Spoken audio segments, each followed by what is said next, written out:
Hola compañeros, mi nombre es Carola Mendoza Paricio y en esta ocasión voy a hablar sobre la priorización de acciones de restauración a escala paisaje. Para comenzar, sabemos que la restauración ecológica es el proceso de ayudar al restablecimiento o recuperación de un ecosistema que ha sido degradado, dañado o destruido.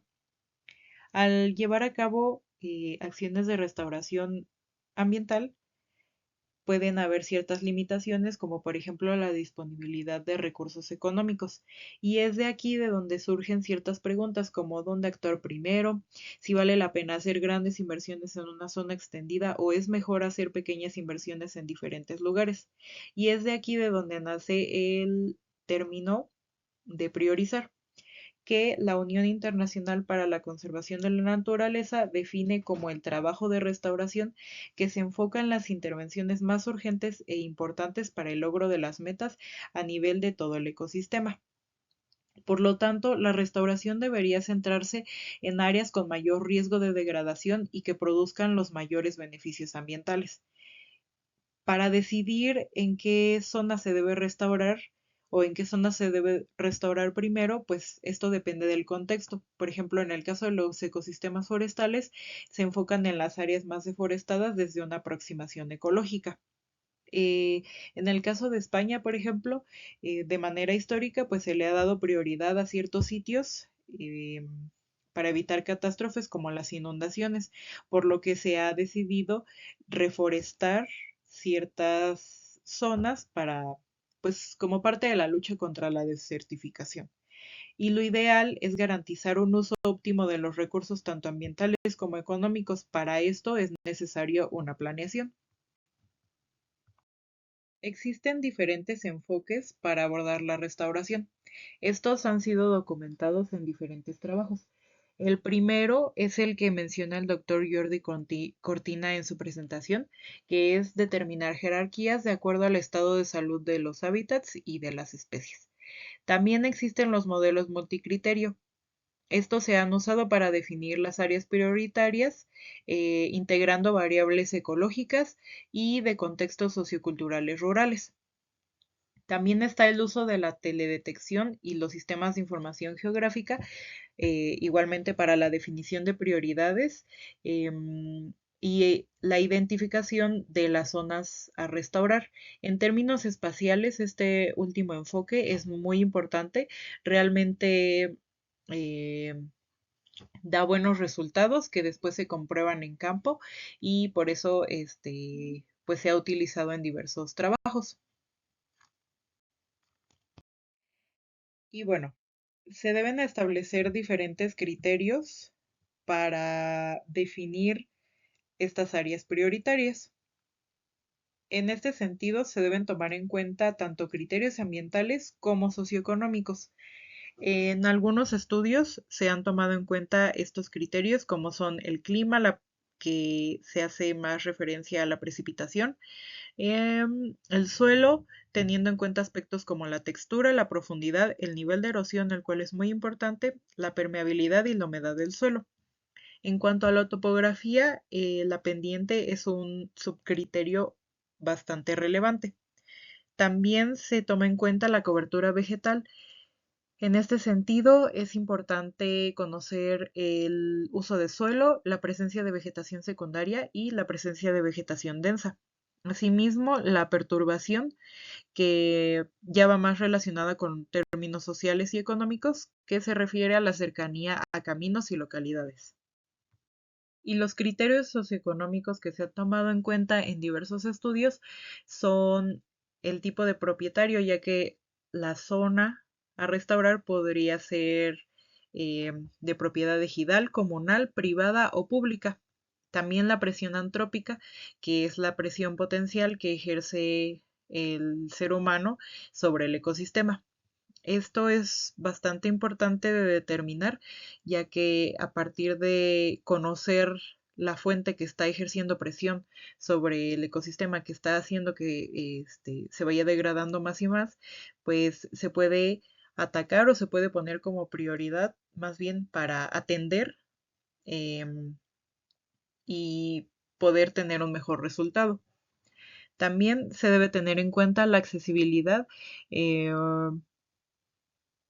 que es relativa a que puede disminuir o aumentar los costos en el transporte para llegar a la zona degradada. En este sentido, se debe tener en cuenta el uso de suelo, la pendiente y la distancia de caminos.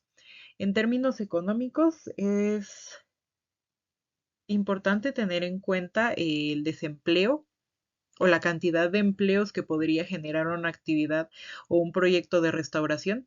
Asimismo, conocer las comunidades vulnerables, las zonas periurbanas y las zonas próximas a residenciales y a áreas naturales protegidas.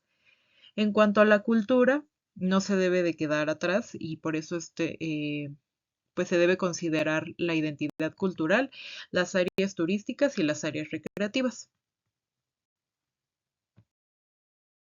El tema de la inversión también es bastante importante para priorizar ciertas áreas a restaurar. El doctor Jordi Cortina nos comentaba que ellos en su estudio evaluaron la relación de coste-efectividad, siendo que la efectividad se refiere al incremento en la provisión de servicios del sistema degradado hasta el sistema restaurado, suponiendo que al estar restaurado proporcionará servicios tanto como el ecosistema de referencia. Y para esto nos presenta una fórmula en la que justamente se tienen en cuenta estas dos variables, que sería el ecosistema que está degradado y el máximo de servicios ecosistémicos que podría generar, al igual que un ecosistema de referencia. Y para esto, pues también se debe tener en cuenta el cómo varía el costo en relación al estado o al nivel de degradación. Y la función de esta situación puede no ser lineal, porque en algunos casos no, que un ecosistema esté muy degradado no va a significar que los costos sean muy altos. No en todos, pero pues puede haber la excepción. También se debe tener muy en cuenta la escala operativa. Esto se refiere a desarrollar herramientas y plantear o comprender a qué nivel se va a hacer el proyecto, si es a nivel de un país, de una comunidad, de una región, de unidades ambientales, ya que cada una tiene sus implicaciones, sus objetivos y los criterios son diferentes para la definición de prioridades en cada una de estas. Como mencionaba anteriormente, la accesibilidad es un criterio importante, ya que puede aumentar o disminuir los costos de transporte, por ejemplo. Entonces, si una zona es más accesible, podría ser más barato, podría resultar más barato el trasladarse hasta ese lugar. Y también, por ejemplo, que un lugar esté menos degradado podría resultar en una restauración de costos más bajos. ¿Y cómo se han tomado las decisiones para restaurar? Pues en nuestro país las políticas públicas de restauración se han enfocado principalmente en realizar reforestaciones y en la recuperación de suelos. Sin embargo, han sido con propósitos aislados y pues en ocasiones contrapuestos. También se ha dejado muy de lado la atención a la degradación de ecosistemas acuáticos, los cuales también son bastante relevantes. En México también se han tomado varias decisiones sobre restauración a partir de compromisos internacionales. Y pues dependiendo del grado de alteración ambiental que se tiene, se definen las actividades de restauración. En algunos trabajos se ha llevado a cabo el proceso analítico jerarquizado, por ejemplo, en la región de Chignahuapan, Zacatlán, en Puebla. Este fue uno de los estudios que consulté y en él se comenta el proceso en extenso de cómo se realiza este análisis. En términos generales, se define el objetivo principal, los criterios y los subcriterios, además de alternativas de solución. Y a partir de que ya se determinaron estos criterios, se asignan jerarquías a cada uno y pesos. Estos pesos se asignan, bueno, los asignan los expertos en base a la información que hay disponible y a sus conocimientos. Posteriormente se obtienen las matrices de comparación por pares para determinar la prioridad de cada criterio. Y voy a hablar un poco también sobre la priorización de la restauración en España, que fue lo que nos comentó el doctor Jordi en su presentación. Él nos comenta que realizaron un proyecto en Alicante y Valencia, em, en el cual aplicaron entrevistas a grupos de interés para identificar pues los servicios económicos y también para conocer sus perspectivas sobre las prioridades, para dar una ponderación a estos a los servicios ecosistémicos. A partir de esa ponderación se identificaron las zonas que pueden aumentar los servicios ambientales y se obtienen pues los mapas de priorización con coste-efectividad.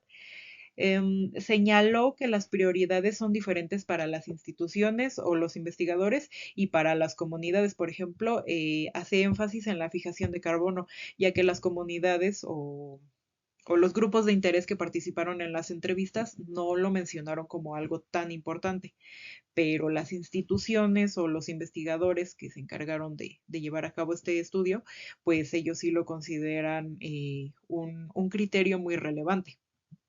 Y pues, como mencionaba, en este caso los criterios ecológicos no son tan importantes, y también mencionan que la participación de la sociedad no incluyó a todos los grupos sociales, como por ejemplo los colectivos de jóvenes o los colectivos de mujeres. em, lo cual considero que también es importante incluir. Y como productos obtuvieron mapas de prioridad de restauración ecológica de acuerdo a la percepción social, el suministro de servicios ecosistémicos y los escenarios de coste-efectividad. Y como conclusiones, pues yo considero que es bastante importante lograr un equilibrio en la inclusión de criterios tanto ecológicos como sociales y económicos. Esto nos va a ayudar a lograr un mejor resultado en la identificación de zonas prioritarias a restaurar en nuestro país. Em, yo considero que se deben de tomar en cuenta las experiencias de otros países, por ejemplo, es todo lo que nos comentó el doctor Jordi en su presentación, y pues se deben incluir en nuestro país en las acciones de restauración, eh, pero de manera adaptativa al contexto mexicano, ya que pues sabemos que es muy diferente a pues a cualquier otro país, ¿no? Tanto de Latinoamérica como de otros continentes.